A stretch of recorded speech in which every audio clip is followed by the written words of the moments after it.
It is Monday afternoon. I am wrapping up a long weekend in Kotor, Montenegro. Beautiful Kotor, Montenegro.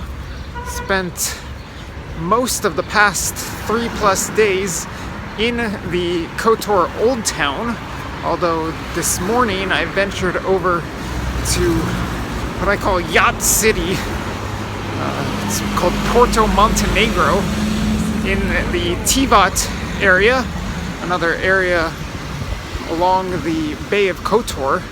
I was conducting an interesting interview there. Maybe I'll tell you a bit about it in the future, but as I hustle around town today, I figured I might just give you a little look at what a busy week in nomadic journalism is like.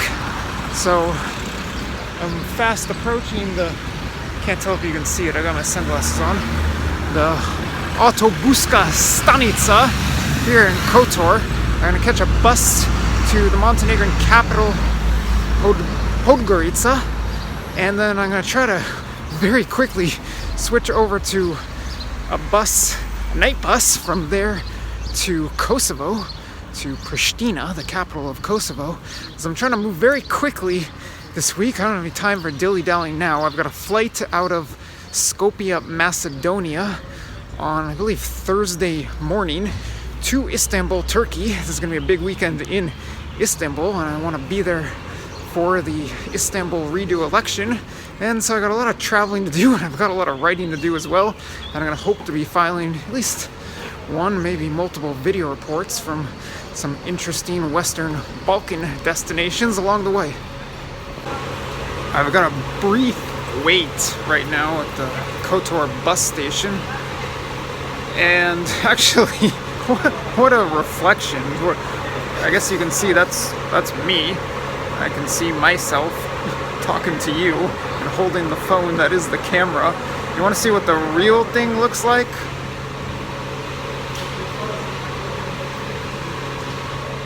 So those are some of the Cernigori, or black mountains that you have in Montenegro. It's a very lovely setting. Here you can't see the bay, but for a bus station, I think it's pretty cool to have the mountain backdrop, and it's pretty cool for me to be looking into the phone and seeing this reflection of the mountain backdrop as well as me talking to you, which is a little weird. I was going to say something about Podgorica. I've been coming to Montenegro for years now, maybe several years, probably.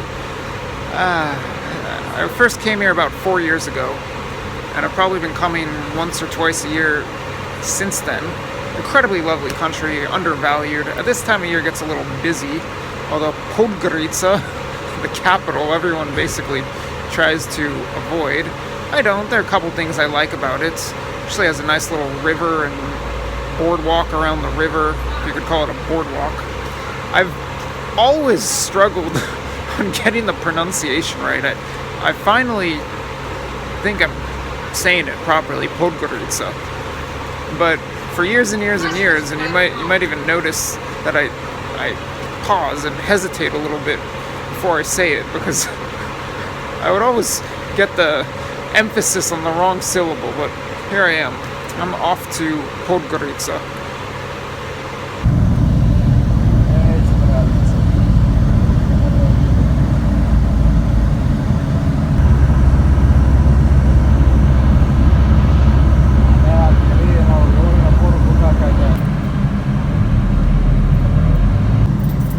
Right?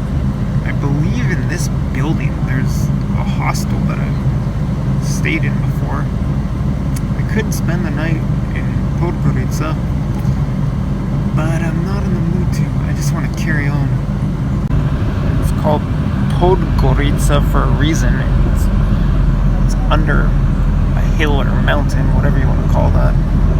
It's actually kind of a nice setting.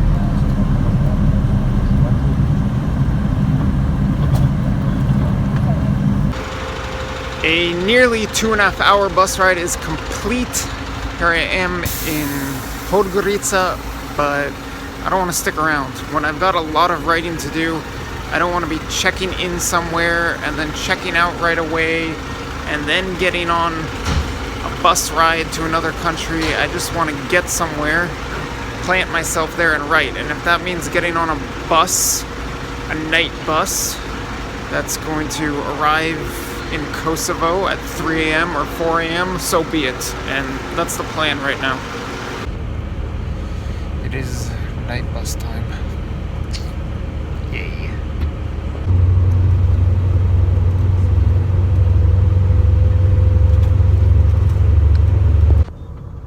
We're in no man's land between Montenegro and Kosovo. Why have we stopped? I have no idea. It's 2 a.m. I don't see why there would be a backup at the border. Ah, here we go. So it's 4:30 a.m. now, and I was just asleep on the bus, and I wake up, and I see that we're stopped, and that it's light out now, and I'm wondering, where are we?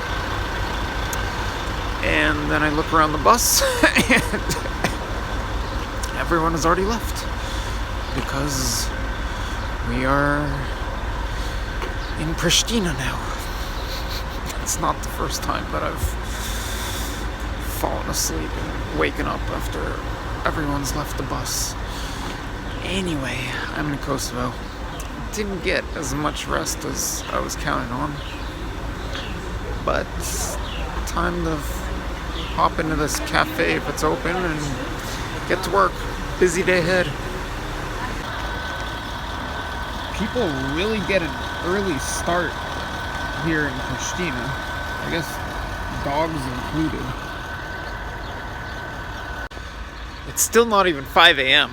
That cafe, luckily, is open, which is a relief, but I needed a few minutes to clean myself up a little bit, splash a little water on my face, wake up a little bit. I'm lucky, based on the season, that it's already light outside.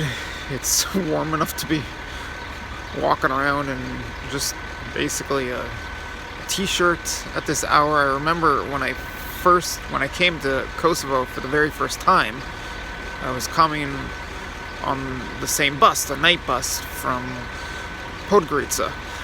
And it was a different time of year, and I arrived and it was pitch dark, and I just felt like I had absolutely no idea where I was, where anything was, where the city center was, what I was doing, and I don't think it was this warm out, so yeah, this is kind of a luxury that at 4:30 a.m. or 5 a.m.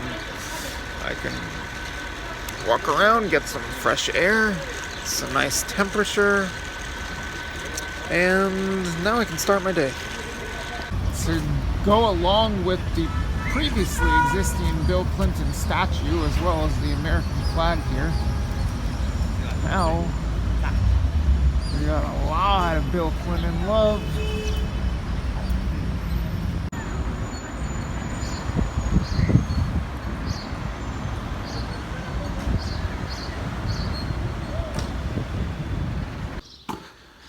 It is another light, early morning. I have a flight that is departing Skopje, Macedonia for Istanbul in about 6 hours. I'm still in Kosovo. I've got to hustle. I'm just walking up to the bus station right now. It's before 6 a.m. It's 5:30. And yeah, I got to catch a bus to Skopje. Takes about 2 to 3 hours to get from Pristina to Skopje. Then I gotta find my way to the airport and get on this flight to Istanbul. So it's a busy day of travel up ahead. Gotta move fast. Wow. I think I slept for about 95% of that bus ride. I'm in Skopje now. Actually made pretty good timing. It's only a little after 8 o'clock. So, So I'm not not behind on time now, but I gotta figure out where I'm gonna get the airport bus, and then maybe I get an hour to get a little work done right now.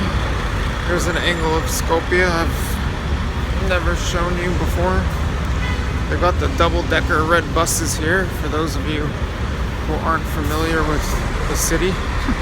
Arguably a lot of knockoffs here in Skopje, but I'm not heading to the waterfront right now, unless I go catch the airport bus over at the Holiday Inn Hotel, of all places, where I have done that before. Anyway, that worked out alright. The last time I was here, this was called Alexander the Great Airport.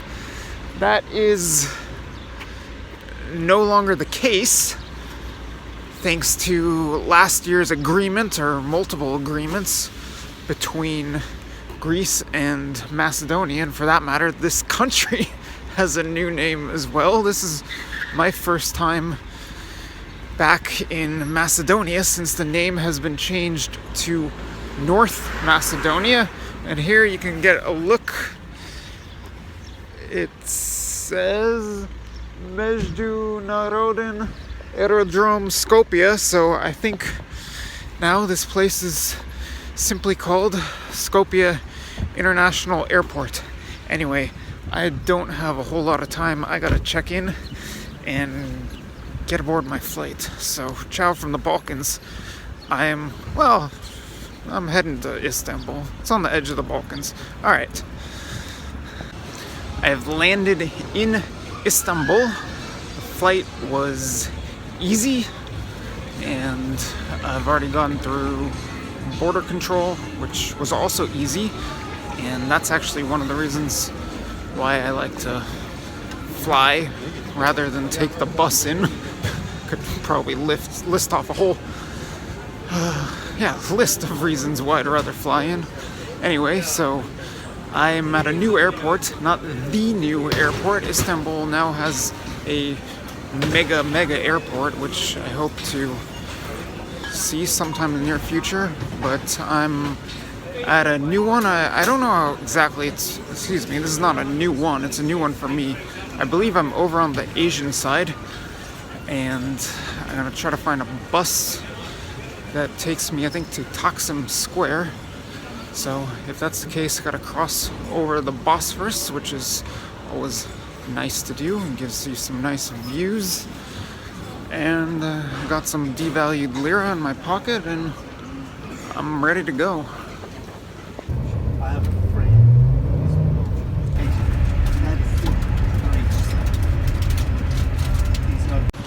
Okay, I have arrived at Taksim Square. Gezi Park is right over here. You got a small glance at the Bosphorus as I crossed the Bosphorus Bridge on the way over here from the Asian side. On the way over here, I saw lots and lots and lots of Yildirim campaign signs and billboards, not billbirds. Many more than of Imamoglu, who emerged in round one as the winner of Istanbul's mayoral election, which I am here to cover. I'm not going to get in depth into that now because I'm wrapping up this vlog, but it's Thursday afternoon, late afternoon now. Here's the new mosque, looking not entirely finished, but more so than last time I was here, which was a year ago for the presidential and parliamentary elections. Anyway, I've got work to get caught up on this evening, and if I do get caught up on that, then that will leave me the better part of Friday, Saturday, and of course Sunday being election day, to focus on the Istanbul mayoral election, round 2, and just have a good time producing reports, because it's quite a sport here in Istanbul, at least in Turkey, and this Istanbul election is hotly contested, so it should be a fun one. But I'm gonna wrap up this vlog as I'm literally right in the middle of Taksim Square with the new mosque here, the Ataturk Memorial right over here, which I was pointing out last year. And it's like the Ataturk Memorial is now getting dwarfed by the mosque. I don't know if that is symbolic or not. But yeah, let me know in the comments below if you enjoyed this vlog. Maybe you only like the vlog format for Bilderberg coverage, or maybe you like to get to see a little bit more of the world and get a picture of what a busy travel week is like for me. If you didn't like it, if you did not like this vlog, did not like the format, please express those sentiments as well in the comments below. You know, I'm thinking about going various directions with the channel, and all the interaction I get from you, the audience, is much, much appreciated. So I've now just about crossed the square. What you might be looking at is the start of Istiklal, which, as far as I'm aware, is the busiest pedestrian street in the entire world. And right now I gotta choose between walking Istiklal or hopping on the metro and heading down to the Golden Horn area. Maybe actually you want to see a lot more of Istanbul, which you could if you just dig up old videos on my channel. I've got lots and lots of footage from Istanbul, including an entire video in which I crossed the Bosphorus on the Bosphorus bridge like today, except you actually get a view, unlike the little shot I gave you from the bus. So let me know as well if you're interested in seeing and hearing more about Istanbul. It might very well be my favorite city in the whole world. I've been here 10 times or more. This is the Erdogan song playing, actually. Okay, I won't cut off the vlog quite yet. Erdogan, Recep Tayyip Erdogan. Do you want me to sing that? Recep Tayyip Erdogan. This is Istiklal, and this presumably is the AKP booth. You can see it's busy around here. Alright, you probably don't want to hear me sing the name of the Turkish president. So, alright, I'm wrapping it up. Thank you very much for watching. This was fun. It's been a busy week. The week is nowhere near over, but I guess I get to finally settle down in one country and one city. So, güle güle from Istanbul, Turkey.